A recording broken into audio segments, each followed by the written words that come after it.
Okay, so our program continues, and we will look now at sectors where we will likely be able to deploy those money that, as you heard, are out there waiting for brilliant ideas, well thought, eloquently and generally explained, fully scientifically validated, and showing traction.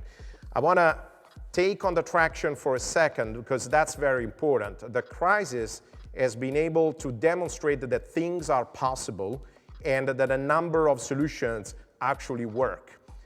It's now our collective job to take these learnings and move forward and basically enter into the new normal with this wealth of innovation that now is proven, and not only among us in the digital health innovation ecosystem, but also for institutions, for policymakers, and especially, to be honest, for patients and physicians who have been able to really experiment those solutions firsthand. And I'll talk more about this around 8:30 p.m. Central European time. So with this said, I'll now transition into our next segment about symptom checking, triaging, and monitoring, which clearly have been very and heavily leveraged during this crisis. The segment host will be another longtime friend of Frontiers and of the ecosystem, Aline Noizet. Aline, please welcome to the virtual stage. Hi. Hello, welcome. Nice to see you. Nice to see you as well. Where are you connecting from? In Barcelona, from Barcelona. Fantastic. Okay, so I'm sure in introducing the segment, you'll probably tell us also a bit more about your latest venture in the context of the Barcelona digital health ecosystem. So I'll leave you the virtual stage. You'll have the full segment available. So best of luck, and I'll see you later. Okay, perfect. Thank you very much. So now, as Matteo was saying, we're going to talk about symptom checking, triaging, and monitoring. So as you know, healthcare system has been suffering a lot those past weeks. So making access challenging, both to the hospitals and the primary care that collapsed due to suspicion cases of COVID or actual COVID. And also the fact that many of us were actually locked down at home without being able to access the healthcare system. And that's where solutions like the one we're going to see now actually make sense, both to support the healthcare professionals and the patients at home. So Symptom Checker, for instance, will enable us from the comfort of our home to enter our symptoms into an app, and then AI will make some magic and will give us some possible medical assessment options and what we should be doing next. So for instance, the app can tell us, well, maybe stay home because it looks like you can have COVID, you may be contagious, so like don't go to people. Or maybe they say, oh, well, like actually contact your contact your doctor now. So I think that's also peace of mind for both the patient and it also helps the hospitals to lower the burden of this situation and being called up with so many patients coming when they should not be going to the hospital. And so monitoring also makes a lot of sense because it helps keeping track of the symptoms and context of COVID-19. When you see that patients have so many different symptoms, it's very important to track the symptoms and then to act at the right moment when you need to go to the hospital. But it's not just for the COVID patient, that there was also a lot of burden lately for all those chronic patients who were kind of cut from the healthcare professional and their normal routine. So it's important for them to keep being monitored and in contact, remote contact with their healthcare professionals during those times. So without further ado, I would like to welcome our first speaker, so Jama Nateqi from Symptoma. Can we get Jama? Yeah. So Jama is a medical doctor, serial entrepreneur, and the co-founder and CEO of Symptoma. So do you want to share do you have a presentation to share? Yeah, of course. Okay. So Symptoma is actually a digital health assistant so ranked #1 worldwide for symptom checker with millions of users per month. And so you enter your symptoms in the app, and then the app will ask you a series of questions to narrow down the assessment. So Jama, I'll leave you the floor, and looking forward to hearing more. Thanks, Nadine. I mean, essentially you already pitched, you already said everything there is to say, but maybe I can add a few more informations, of course. As you said, my name is Jama. I'm a medical doctor and co-founder of Symptoma, and Symptoma is a digital health assistant. Our mission: every patient deserves the right diagnosis and treatment. Let me give you an example why this is important. This is Isaac, a real case. Back then, Isaac was 3 years old, loving personality, rather shy even. One day, though, he started grunting at his peers and friends in kindergarten for no apparent reason. At first, his parents thought it's just part of the normal child development. But then Isaac also started screaming for hours, as if in severe pain. When he wasn't screaming, he just stared vacantly into space. Isaac became depressive and even suicidal at the age of 5. Terrifying thoughts of death plagued him. Whenever the word death came into his head, he would smash his head into windows and walls in order to drown out his thoughts. He couldn't go to the bathroom alone anymore because of the voices he heard in his head and the things he saw. So fears became immense and paralyzing. Over a course of 4 years, 100 doctor visits and a host of misdiagnoses and mistreatments, his parents tried to make peace with the idea that their son might never come back again. So 1 in 7 diagnoses are misdiagnoses, and each year 1.5 million lives could be saved with the right diagnosis. But what causes misdiagnoses? It's misinformation. So physicians have to consider more than 20,000 diseases at once, more than a single human being can actually handle, even a doctor. So what can we do about it? The medical knowledge has already been published, but it's really hard to retrieve the right information in a timely manner. And there are already great reports out there. So companies have tried since the 1970s to establish so-called symptom checkers. However, the databases are by far too small in order to provide any sufficient accuracy. We have developed Symptoma, a digital health assistant. So patients and doctors enter symptoms and keywords, and they receive a list of matching causes sorted by probability. And the real magic is really in our chatbot, because here in this case, we entered 3 symptoms that Isaac, the boy from the beginning, had: grunting, screaming, and death anxiety. And you see, within 3 questions, Symptoma is able to uncover another symptom that Isaac had, but which we didn't enter here: notable agitation.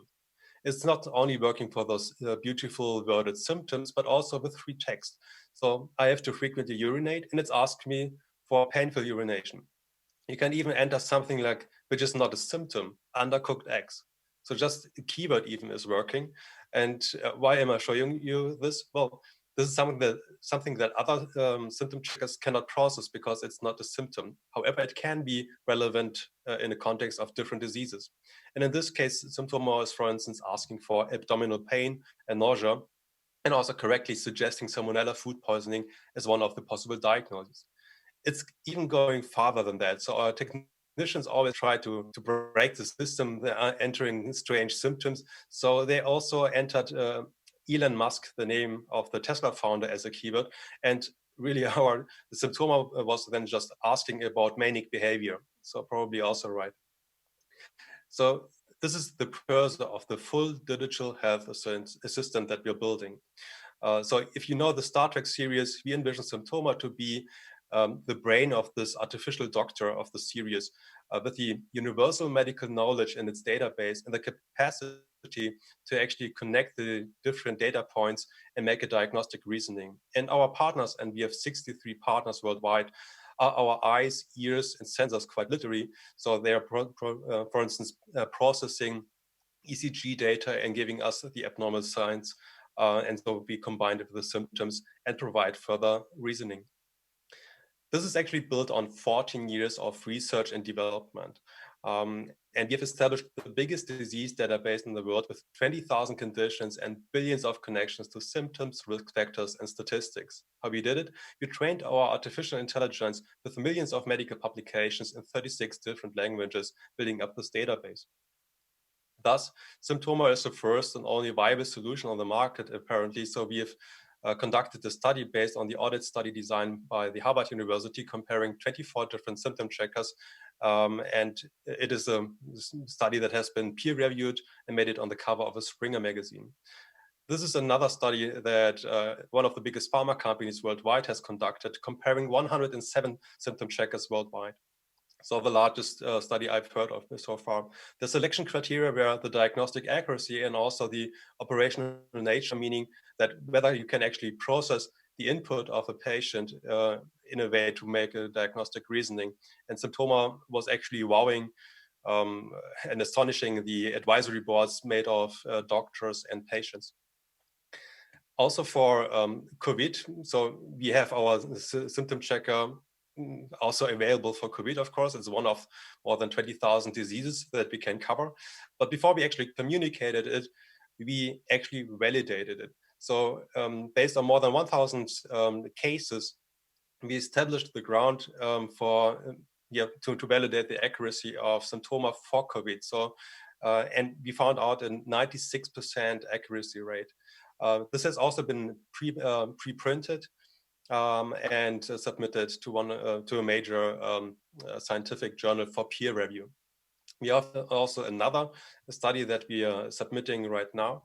And so we are quite transparent about the capacity of the system and about the scientific aspect of it. This is also the reason why the European Commission has identified and tasked Symptoma as one of the crucial solutions for this crisis. And we have been also tasked by hospitals, by big corporations to screen their employees, their patients, and now also by the Austrian government to bring relief. Symptoma is not only reaching millions of users on a monthly basis, as you stated, but is also available in more than 36 different languages. And we are actually aiming for 104 languages. Our team, so we are 60 people worldwide. The core team is in Austria, 3 locations. The headquarter is also lake-sided. It's near the Red Bull headquarter, only that our office is cooler, obviously. We have also nice locations in Vienna, looking at the Botanic Garden, and also in Salzburg. So really, why am I telling you this? Well, it's rather nice and calm locations in the nature. So we actually provide a deep work environment for our team, which is quite important for such a high-tech research environment that we are operating in. Yeah, so maybe also another point. So 14 years that we are working on this, and we're operating at a profit since beginning. Founders, Tom and I, are working together since 18 years now. This is our second social enterprise. The first company, we also have a team size of 100, and we have also personally invested millions of euros in Symptoma ourselves. I would still claim that we are an underdog, although this underdog image is now somewhat fading because we are getting more and more recognition, for instance, by the European Commission and the Dutch Ministry of Health. Or even the German Minister of Health. Here you have to know that between Germany and Austria, there are always quite some tensions. And so Austrian company to receive a reward by a German minister is quite something. Invited also to speak in the European Parliament and also invited meanwhile to speak in the German Bundestag, so the German Parliament, on behalf of misdiagnosis and on the company's mission.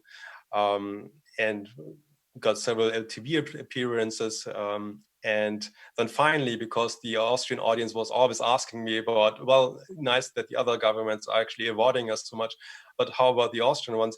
Well, then finally, 1.5 years ago, we actually got the Austrian recognition from the government, and there you should have seen the face of the former Vice Chancellor of Austria, who was a right-wing populist, to see the award going to a German founder, even with migrant backgrounds, quite jaw-dropping for him. However, this is the reason why we are doing it is not that one. The good question would be, okay, how does it help patients like Isaac? And back then, by luck and chance alone, his parents came across a crucial piece of information, that his symptoms actually match a disease called PANDAS. And PANDAS is a rare autoimmune disorder. The treatment is simple antibiotic. The results dramatic, because within the next day, his fears vanished and he smiled again for the first time within 4 years. And within weeks, all his other symptoms just faded away. It was this little crucial piece of information leading the way to his cure. And this is what we are fighting for, because millions of other patients do not have this luck yet. And yeah, this is what we are standing up for every day. Yep, so happy to take any questions or yeah.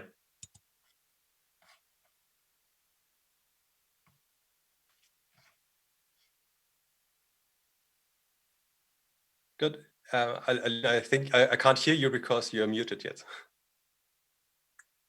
Yeah, sorry. Yeah, thank you. Jama, thank you so much. Yeah, very, very impressive trajectory of what you've been doing. Yeah, all the best for what's coming after that. Okay. So now we're going to move to our next presenter. Right. So it's Matteo Lai, which is the CEO of Empatica. So Matteo, Empatica have a track record offering monitoring solution for patients with neurological conditions, empowering patient healthcare professionals. And so recently, Empatica developed a platform called Empatica Care that tracks and analyzes vital signs through remote monitoring using AI. Matteo, floor is yours. Thank you, Aline, and also nice thanks to Roberto as well for organizing this event. For letting us having a conversation despite the strange times. So I will share my screen, which I hope you can see. And so I'd like to discuss today sort of a bit of background on Empatica, and also what we've been doing before COVID-19 and after COVID-19, as we've seen, is kind of been a watershed moment for many companies. As a background, Empatica, as Aline was mentioning, we basically build medical devices on one end, but our focus is really on developing AI-based biomarkers. So we try to collect physiology from people, from patients suffering from different conditions, and trying to understand what's going on to them. And this is helpful both for patients themselves and also for companies, pharma companies, researchers, hospitals that are doing research. And so that's what we've been doing so far. And we think this has become more, probably more relevant now with the COVID-19 pandemic. And I'd like to chat about that for a little bit. So what we've been doing so far before this, before, let's say, February 2020. So we have a few main products. This is it's called Research Portal. It's basically a platform for pharma companies and researchers in hospitals that lets you collect data remotely. So you can enroll patients remotely. You give them devices. We have two medical devices that are like wrist-worn watches. Like this is one, and so you can basically enroll your patients and monitor how they're doing. You can collect their physiology, their sleep, you can see if they're wearing the device, you can see if they're reporting data correctly. And so for pharma companies, it provides a lot more safety in making sure the compliance is high. And plus you get all the raw data that you can later analyze. And we've been doing this for years now.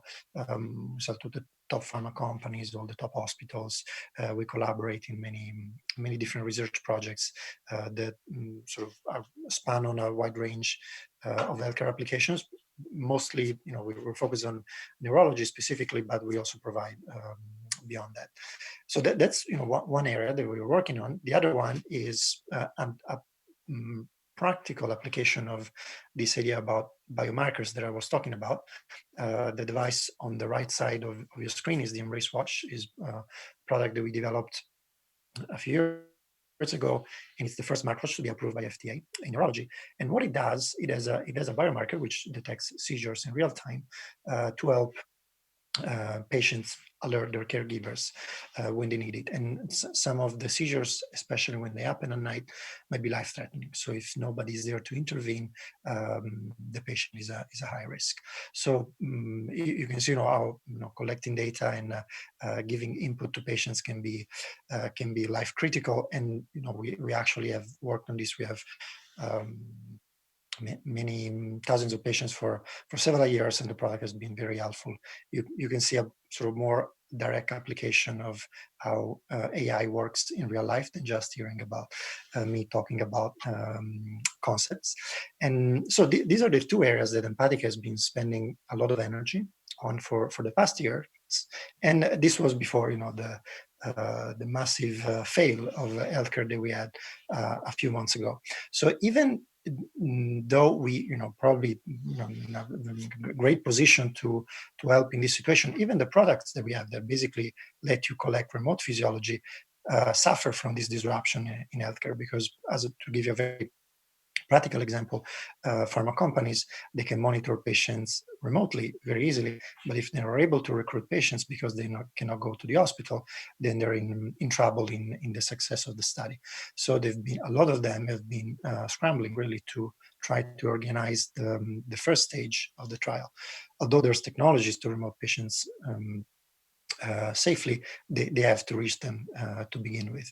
And the second area is that for epilepsy patients, if you're not able to see your neurologist and get a prescription for the device, it's very hard to be in a safe space where you can actually monitor yourself or your loved one, knowing that you're doing well. So even for technologies that on paper would be perfectly suited for this environment, might be disrupted. So we also felt the urgency to help in fighting this pandemic. And we've been working on two areas that we were actually already working on, but we didn't know that they were so needed at this time. And I'm going to spend a few words on that. The first one is expanding this idea of remote monitoring that I've shared with you, where you can look at what is happening to patients at another time. This is something that we've already built for epilepsy, but can really be applicable for a lot of other conditions. And so before the pandemic, we were working on a new, very exciting device called Embrace Plus that was going to present this new paradigm for physiology monitoring in real time. And what we had was, to basically anticipate the release of the product so that our existing clients, hospitals, universities can use it to monitor patients that are actually at risk of contracting COVID-19. And so we launched this product actually very recently with our clients. But of course, we have a lot of new clients that are interested in that. And what you can basically do is stream physiology in real time remotely. And so you can see your patient's vital signs and see if they might be a risk. So this is not exactly telling you have a respiratory infection, but is monitoring the vital signs that are important or that have been seen to be important in this condition. And more than just the people that might be affected by COVID-19 is also people that have simply pre-existing conditions or are at a high risk. And so whereas in a normal peacetime situation, these patients will be able to go to the doctors, go to the hospital and just get checked. This is not a possibility at the moment. Hospitals are basically sealed off from the rest of the population to attend COVID-19 patients. So physicians and doctors that already had patients can actually supplant the possibility of checking how they're doing and making sure that they're safe. This is, of course, continuous. You can, it streams data continuously, saves them on the cloud, and you can access at any time not only the real-time data, but also you can retrospectively review what's been happening to people the past day, the past week. So you can also easily spot trends over time. And the idea here again is this concept of how biomarkers can help map in a very simple fashion how people are doing, and that's sort of most of the focus of our work. How can we develop better biomarkers to help understanding what's happening to people?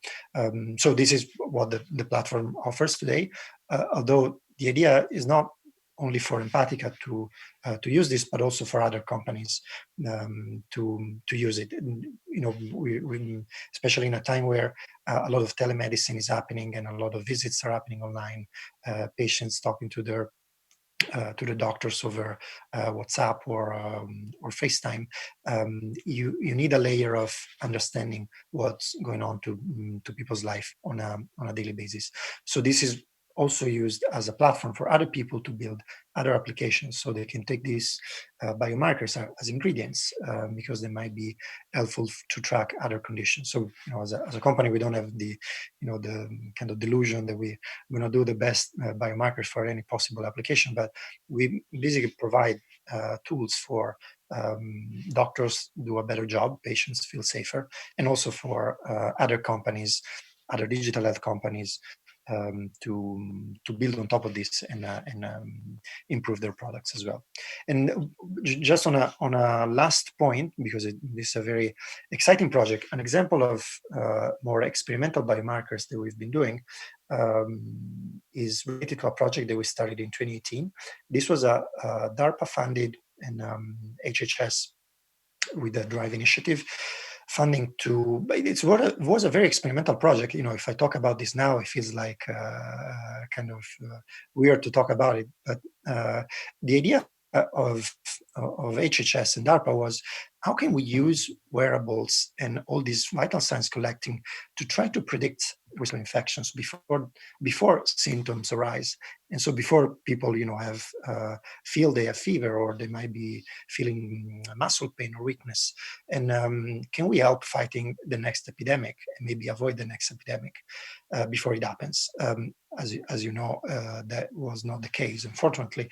But we started this project in 2018 with this idea of actually doing it on a respiratory infection, which is very common and comes every year during the fall, which is influenza. And so we partnered with some of the world's top experts in this field, with the idea of using our device to see if we can predict the onset of an infection before the symptoms, and to do that. And it's very strange to show it now. This is a real image. This was shot in Times Square. It was an advertisement they were run for the recruitment of the study, which was done at Columbia in New York City, and this was done March 2019. And so if you look at the caption, the smart of the future will know you have the flu before you know it, and you see the people in Times Square, and that in the past 2 months we've been bombarded with empty images of deserted New York and a lockdown, as if it was a post-apocalyptic scenario. It's kind of a strange feeling to have me work on this and not being able to give more help. But the good news is that we've been working on this for quite some time without the added stress of an health emergency, and actually we have some very nice work, and which is pretty much as I'm allowed to say right now. But you can imagine how useful this could be.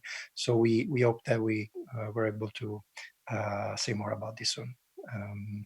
So hopefully we'll also be in a position for these technologies to do a better job for the future, and probably also to help very soon.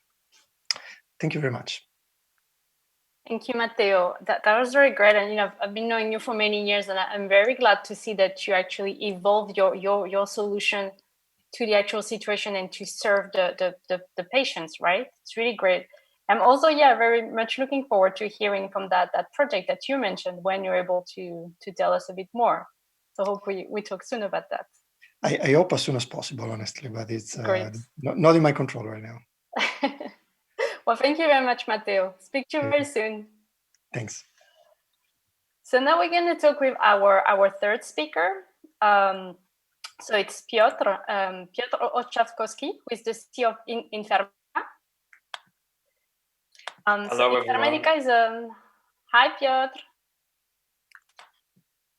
Informatica is a complete solution that helps pre-diagnose, triage, and connect patients with the appropriate medical services using AI. So it helps providers increase efficiency, improve patient flow, and reduce costs. So they launched also a COVID-19 symptom checker. And this week, they just announced a partnership with Microsoft Healthcare. So looking forward to hearing more about that partnership specifically and what you've been doing with the solution. Piotr, floor is yours. Amazing. So thanks a lot for having me, Alina. Great to see you again. My name is Piotr. I'm the CEO of Informatica. And today I'd like to talk a little bit about symptom checking in the times of pandemic. Here is a small agenda I prepared for you.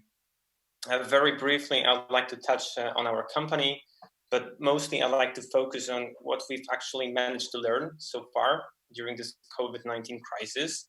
I hope this will be a little bit of content that will be to some extent helpful to all of you. Before I jump right into it, a quick introduction about the company itself. Informatica was founded in 2012. Our focus is providing B2B white label technology around patient triage and symptom checking. We're originally based out of Poland, but we're incorporated in the US. We serve over 50 clients in 20 countries. To date, our solutions have been used by over 6 million patients worldwide. And the vision that we have is to build tools that will assist patients in making the best decisions about where to go and when to treat their symptoms. Some of our partners, some of our clients, as Aline mentioned, the most recent one is Microsoft. We are powering the bot framework that they have for patient symptom checking.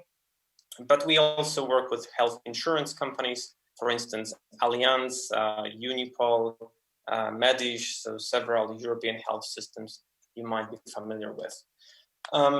Why did we start our journey into this? Probably most of you know the problem of Dr. Google. We often Google our symptoms, we enter headache, and suddenly we end up being lost in the maze of different articles, information forums, and so on. Many times for us as patients, it's difficult to digest this information and make the right decision. In fact, studies say that 2 out of 3 patients are not reassured after conducting such search. And we make decisions based on what we learn in the internet. And that results in, for instance, going to emergency room with something minor like a tension-type headache. To solve this problem, back in 2012, we started working on a more intelligent symptom checker. What you're seeing over here is a demo, is an example of our deployment with Allianz.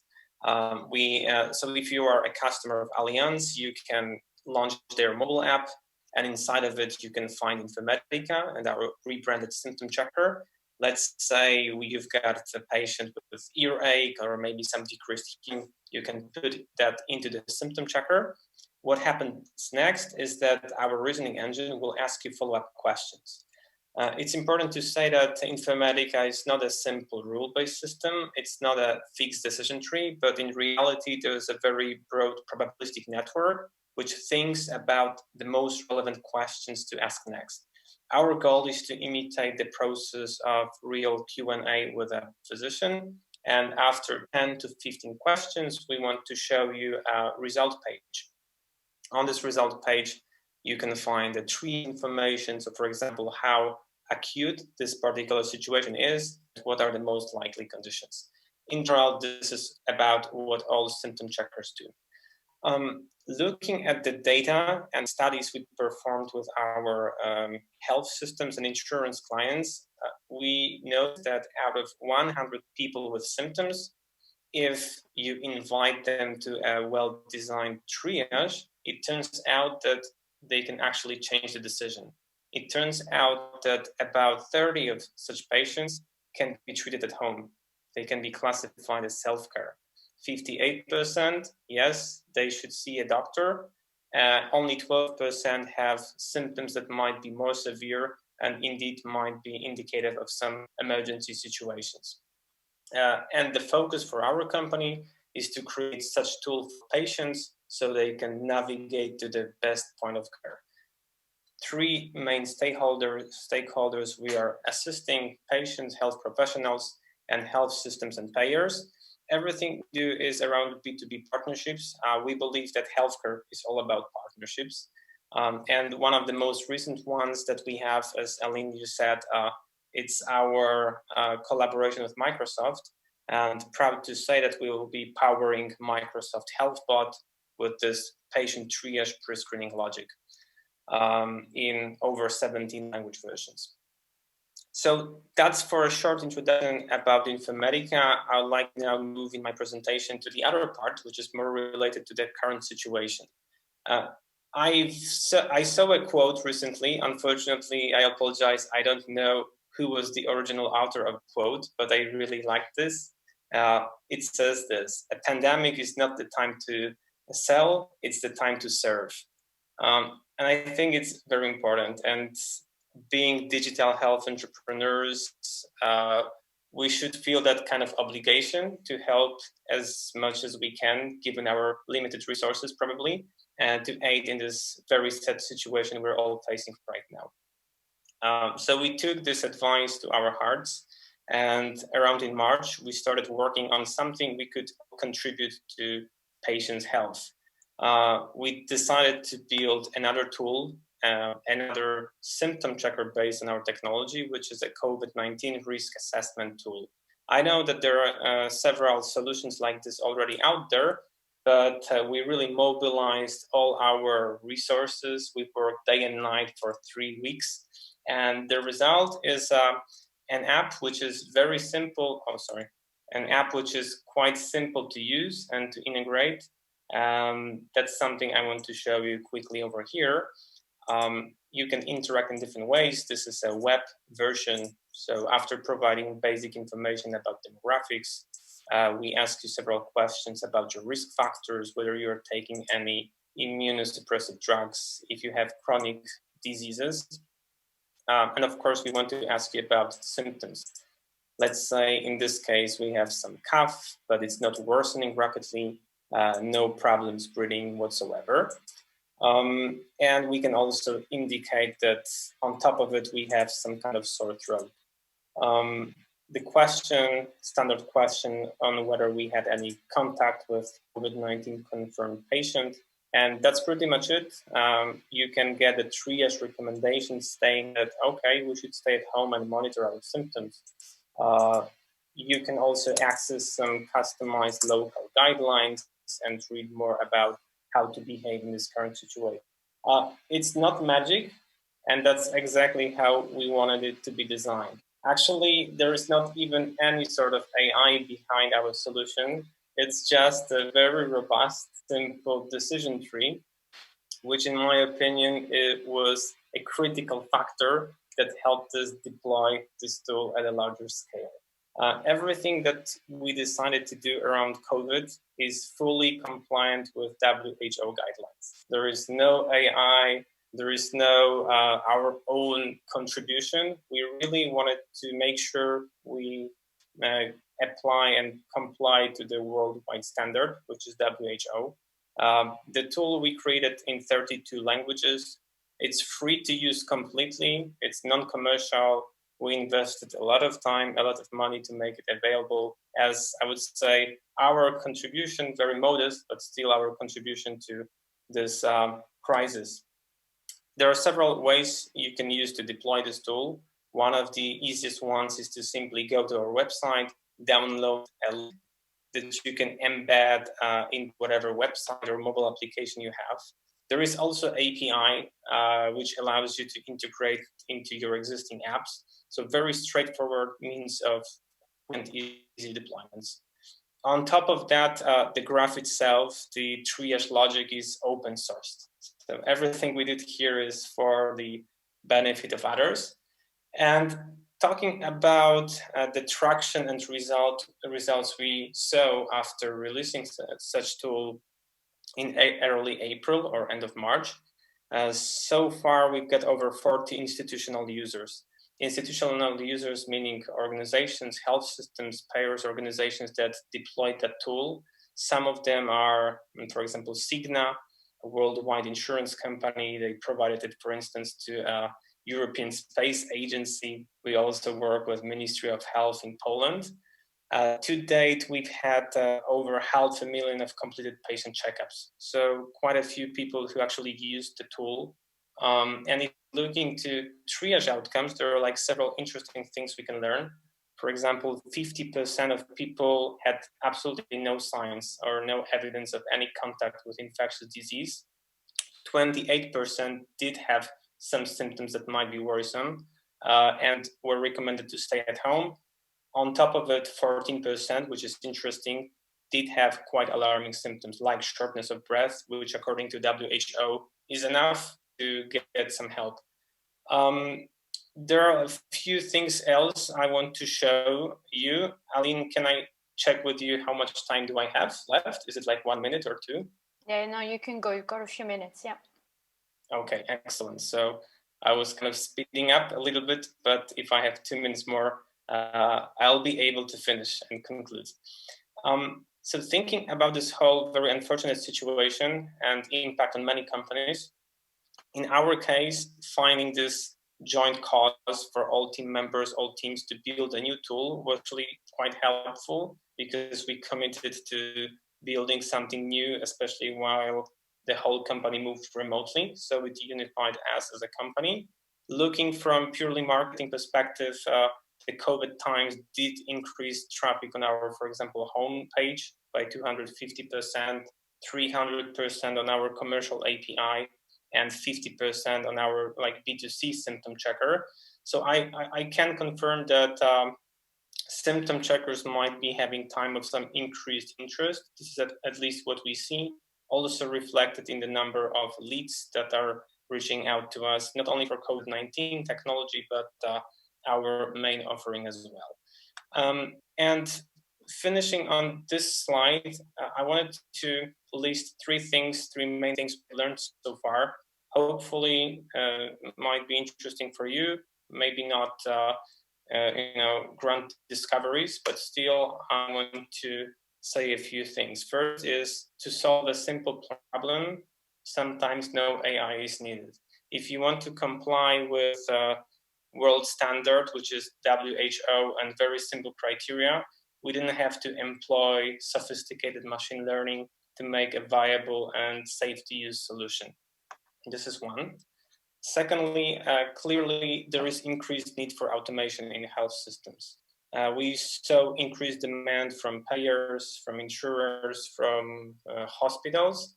And I really hope that COVID-19 chatbots will serve as a kind of a test flight for more advanced or more sophisticated use cases. COVID-19 use case is great.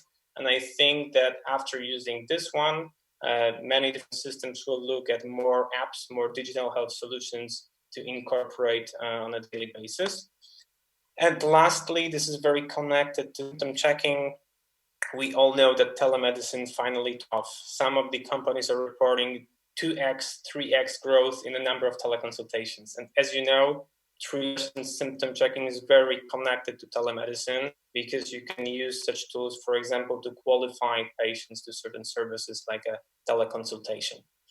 All right, so that's all from my side. Thank you very much for your time. And if you want to reach out to me, ask any questions, you can find my details over here. Thank you.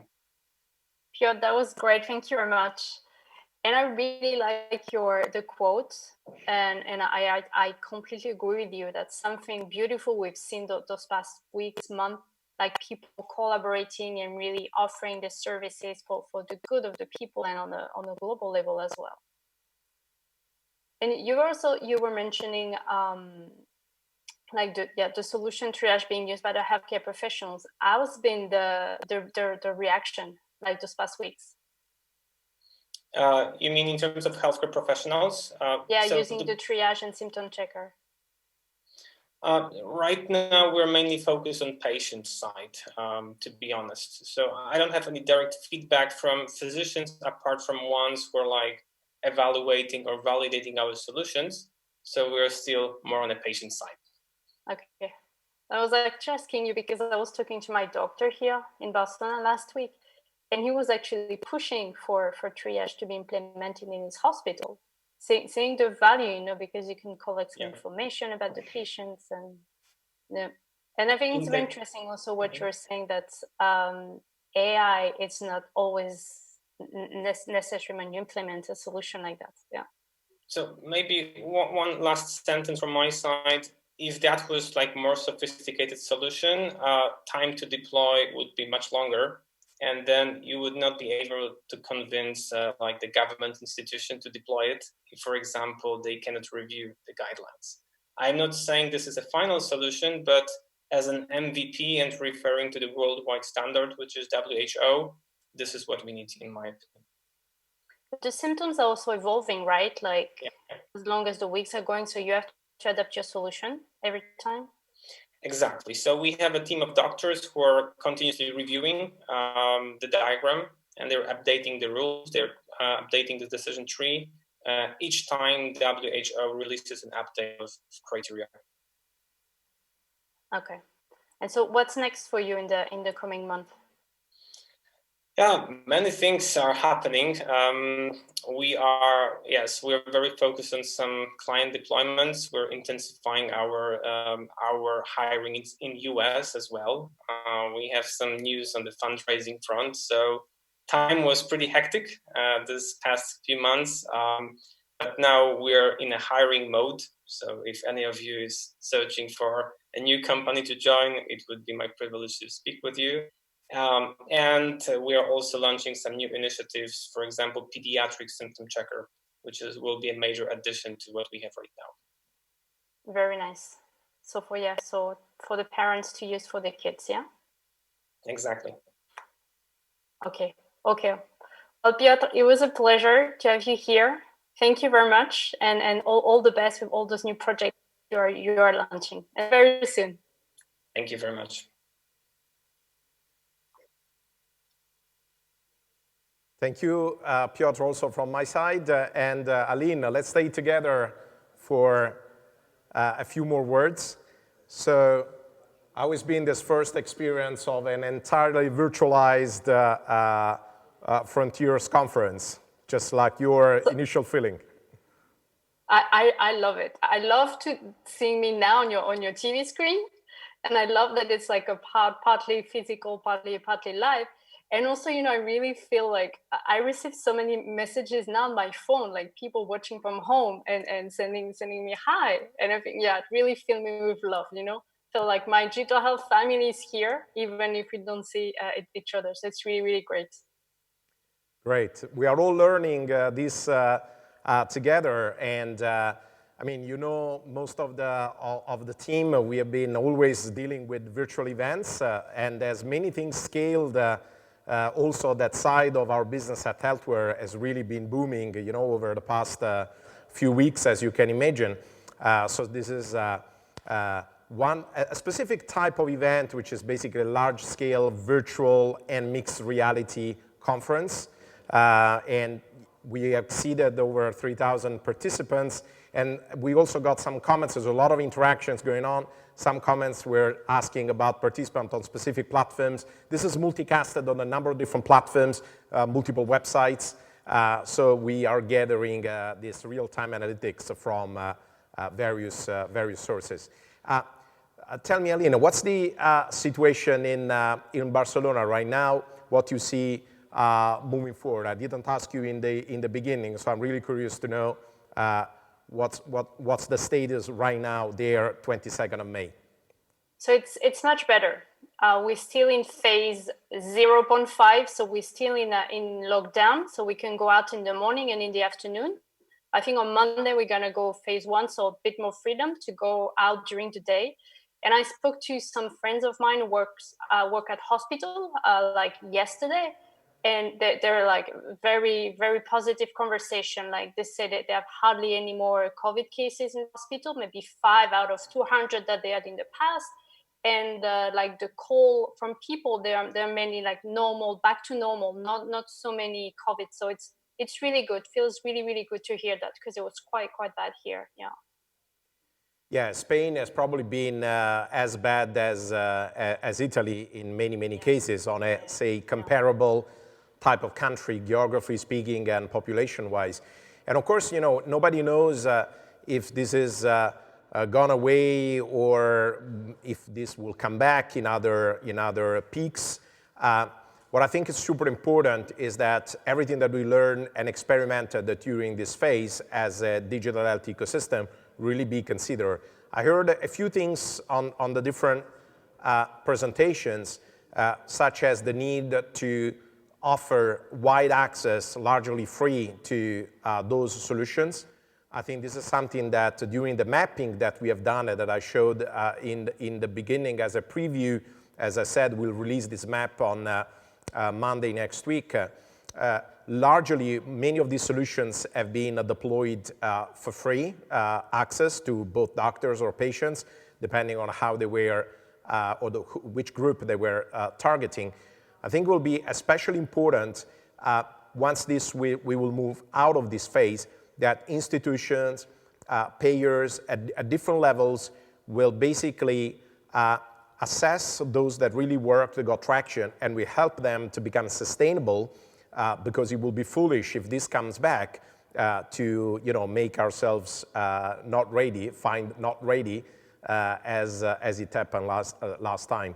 And also, one other consideration is that a lot of these solutions have sort of proved hard during the peak and probably flex their muscles to be ready for chronic disease management moving forward, distance, remote care, telehealth, as we will be transitioning to the new normal. So tell me, what's your perspective, especially in Spain, about telemedicine, telehealth, and the likelihood that these things will be embraced and kept going for the future?